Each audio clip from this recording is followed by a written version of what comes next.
सुप्रभात मंडळी. मी निलिमा पटवर्धन आणि आज एक सायबर पालकत्व असा मुक्ता चैतन्य यांचा लेख वाचून दाखवते. बऱ्याच जणांनी आपल्यापैकी हा कदाचित वाचलाही असेल, कारण कालनिर्णयच्या ऑगस्ट 2025 मध्ये तो छापून आलेला आहे. पण आज आपण बघतो की अगदी सर्रास लहान मुलांपासून सगळ्यांच्याकडे मोबाईल असतो आणि म्हणून मला हा विषय फार महत्त्वाचा वाटतोय. तर सुरू करते. मुलं जन्माला येताच त्यांच्या नजरेसमोर आज मोबाईल धरला जातो. चिवकाऊच्या गोष्टी सांगणाऱ्या आजी आजोबा आई बाबा यांची जागा आज मोबाईलला घेतली. हळूहळू मुलं फक्त मोबाईलशी दोस्ती करत नाहीत, तर मोबाईल आणि इंटरनेटवर अवलंबून राहू लागतात. चित्र काढायचंय, निबंध लिहायचंय, गणित सोडवायचंय, विज्ञानाचा एखादा प्रयोग करून बघायचंय, प्रत्येक गोष्टीसाठी त्यांना गुगल दादाची मदत लागते. हळूहळू गुगल शिवाय आपण गोष्टी करू शकतो तशा त्या केल्या पाहिजेत हा विचारच मुलांच्या मनातून बाजूला सरकतो. अशा सभोवतालात वाढणारी जी मुलं आहेत हे आजचे आपले वास्तव आहे आणि म्हणूनच पालक म्हणून आपल्या पुढची आव्हानं मोठी आणि किचकट आहे. परिणामी आजच्या डिजिटल युगात पालकांना सायबर पालकत्वाची भूमिका पार पाडावी लागणार आहे.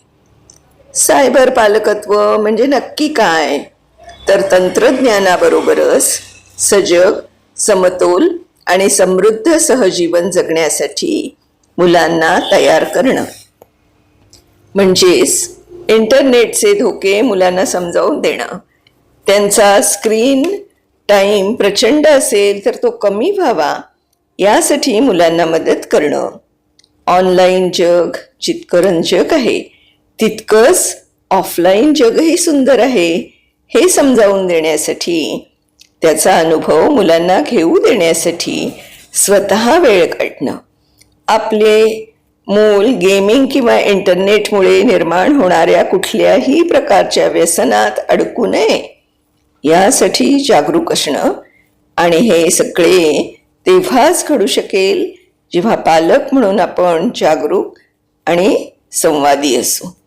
तसंच मुलांवर फक्त टीका न करता त्यांचे प्रश्न समजून घेण्यासाठी तयार असू.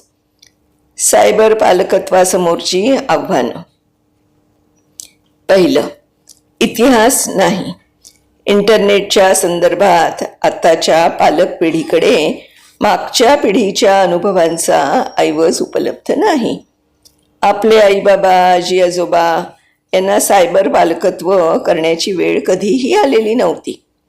त्यामुळे सायबर पालकत्व निभावताना काय करायचं आणि काय टाळायचं याचा अभ्यासक्रम आपल्याकडे नाही. उलट आपणच अभ्यासक्रम तयार करतो आहोत जो पुढील पिढ्यांच्या पालकांना उपयोगी आणि मार्गदर्शक ठरेल. त्यामुळे आताचा आपला प्रवास अधिक किचकट परीक्षा पाहणारा आहे. दुसरा मुद्दा, पालकांचा स्क्रीन टाईम. मुलांसाठी पालक हे सगळ्यात मोठे आदर्श असतात. अशा वेळी पालकांचा, अगदी आजी आजोबांसह कुटुंबातील सर्व मोठ्या व्यक्ती स्क्रीन टाईम जास्त असेल तर ते मुलांना स्क्रीन टाईम कमी करायचं कसं सांगणार? कँडी क्रश खेळत बसलेले पालक मुलांना गेमिंग करू नकोस हे कुठल्या तोंडानं सांगतील? त्यामुळे आपल्या मुलांनी मोबाईलचा योग्य आणि सजग वापर करावा असं वाटत असेल तर पालकांनी स्वतःपासून सुरुवात करावी. तिसरा मुद्दा आहे स्पर्धा आणि ताण. जीवनशैलीची स्पर्धा फक्त मुलांमध्ये असते असं नाही. तंत्रज्ञानाबद्दल पालकही एकमेकांशी प्रचंड स्पर्धा करत असतात.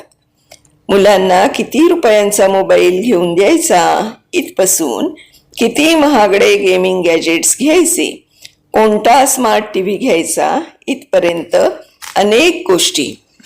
ही स्पर्धा अनेकदा मुलांसाठी हानिकारक असते. आपण मुलांना जे घेऊन देतो आहोत त्याची मुलांना खरंच गरज आहे का?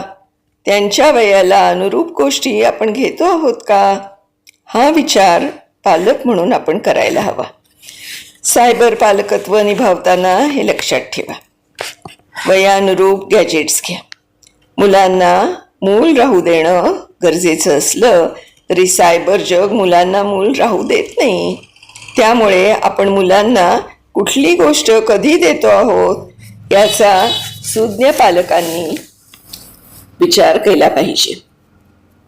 गेमिंग गॅजेट्स देताना गेम खेळण्याची आवड कधी व्यसनात बदलू शकेल हा धोका पालक म्हणून आपण ओळखायला हवा. दुसरा मुद्दा, फोन देताना नियम ठरवा. कोरोनामुळे लहान वयात मुलांना मोबाईल देण्याचं प्रमाण अचानक वाढलं. गरज म्हणून मुलांना फोन दिला तरी अशा वेळी काही नियम करणं आणि ते काटेकोरपणे पाळले जात आहेत ना हे बघायला हवं. मुलांना नियम लावताना काही नियम हे संपूर्ण कुटुंबासाठी असणं आवश्यक आहे, जेणेकरून मुलं ते नियम पाळण्याच्या मानसिकतेत येतील.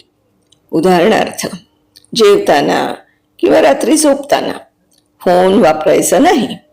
असे काही नियम जर साऱ्या कुटुंबियांनी पाळले तर मुलंही त्या नियमांचं अनुकरण करू लागतील. नाहीतर नियमांवरून घरात वाद होण्याची शक्यता नाकारता येत नाही. कारण लहान असो व मोठे सगळेच मोबाईलच्या स्क्रीनला सतत चिकटलेले असतात. पुढचा मुद्दा आहे की आपल्या मर्यादा काय. हा विषय मुलांशी बोलणं अत्यावश्यक आहे. ऑनलाईन जगात अनेक प्रलोभनं असतात. विविध प्रकारचे घातक ट्रेंड्स सुरू असतात. त्यात सहभागी व्हायचं की नाही, प्रलोभनांना बळी पडायचं की नाही याची चर्चा फोन देतानाच झाली पाहिजे. प्रत्येकाला आपल्या मर्यादा माहीत असायलाच हव्यात. आपली सीमारेषा मुलांना आखता आली पाहिजे आणि त्यासाठी पालकांनी मुलांना मदत केली पाहिजे. चौथा मुद्दा आहे की परवानगीविषयी बोला. कन्सेंट किंवा परवानगी हा विषय मुलांशी बोलणं अत्यावश्यक आहे. याची सुरुवात पालकांनी स्वतःपासून केली पाहिजे. मुलांचे फोटो सोशल मीडियावर शेअर करताना मुलांची परवानगी विचारली पाहिजे. त्यांनी शेअरिंगला परवानगी दिली तरच फोटो शेअर केले पाहिजेत. असं केल्यामुळे आपोआप मुलांना परवानगी हा विषय लक्षात येतो आणि इतरांकडून जर त्यांच्या वैयक्तिक खाजगी माहितीचं उल्लंघन होत असेल तर मुलं अलर्ट होऊन वेळीच त्या विरोधात बोलू शकतात. पुढे असा आणखीन एक मुद्दा आहे की सकारात्मक, योग्य आणि समतोल वापर.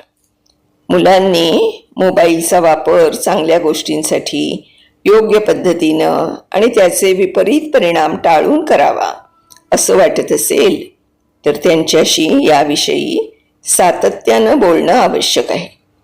त्या वयात जे समजेल त्या पद्धतीनं गोष्टी त्यांना समजावून देता आल्या पाहिजेत. मुलं सतत फोन वापरतात म्हणून त्यांचा अभ्यास होत नाही. मग चांगले गुण मिळत नाहीत. कमी गुण मिळाले की आपण रागावतो. असं करण्यापेक्षा मूल जेव्हा जास्त मोबाईल वापरत आहे हे लक्षात येतं तिथेच त्याच्याशी संवादाला सुरुवात केली पाहिजे.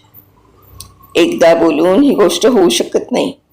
वेळोवेळी निरनिराळ्या पद्धतीनं त्यांना या गोष्टींची जाणीव करून द्यायला हवी. हा संवाद मित्रत्वाचा असावा. सूचना देणारा आणि सतत सल्ले देणारा संवाद मुलांना आवडत नाही. त्यामुळे मुलांना समजून घेऊन त्यांच्या गरजांचा विचार करून संवाद साधण्याचा प्रयत्न झाला तर मुलं आई बाबा काय सांगतायत ते ऐकण्याच्या मनस्थितीत येतात. पुढचा मुद्दा आहे ऑनलाईन जगातील धोके. मुलांना ऑनलाईन जगातले धोके माहीत असले पाहिजेत. तिथे काय करायचं आणि काय टाळायचं हेही त्यांना माहीत असलं पाहिजे. सायबर गुन्हेगार मुलांपर्यंत पोचत आहेत. त्यामुळे इंटरनेटच्या जगात वावरताना त्या जगानं काय अपाय होऊ शकतो याबद्दल मुलं जागरूक असली पाहिजेत. डिजिटल युगातील हे पालकत्व निभावताना पालकांची कसोटी नक्कीच लागू शकते. पण तरीही मुलांच्या आणि पर्यायानं आपल्या कुटुंबाच्या भविष्याचा विचार करता हे आव्हान यशस्वीपणे पेलायला हवं. मुक्ता चैतन्य मॅडम, खूपच छान लिहिलेलं आहे. अगदी पॉइंट टू पॉइंट सगळ्या गोष्टी तुम्ही छान लिहिलेल्या आहेत. मला असं वाटतं की सगळ्याच पालकांनी या सगळ्या गोष्टींचा विचार नक्कीच करायला पाहिजे. मुक्ता चैतन्य या लेखिका माणूस आणि तंत्रज्ञान यांच्या परस्पर संबंधांच्या अभ्यासक असून सायबर मैत्र या संस्थेच्या सहसंस्थापक आहेत. धन्यवाद ताई, खूप धन्यवाद. छान लेख लिहिलाय आणि मला हा म्हणजे माझ्या मैत्रिणींच्या बरोबर शेअर करायला खूप आनंद होतोय. धन्यवाद.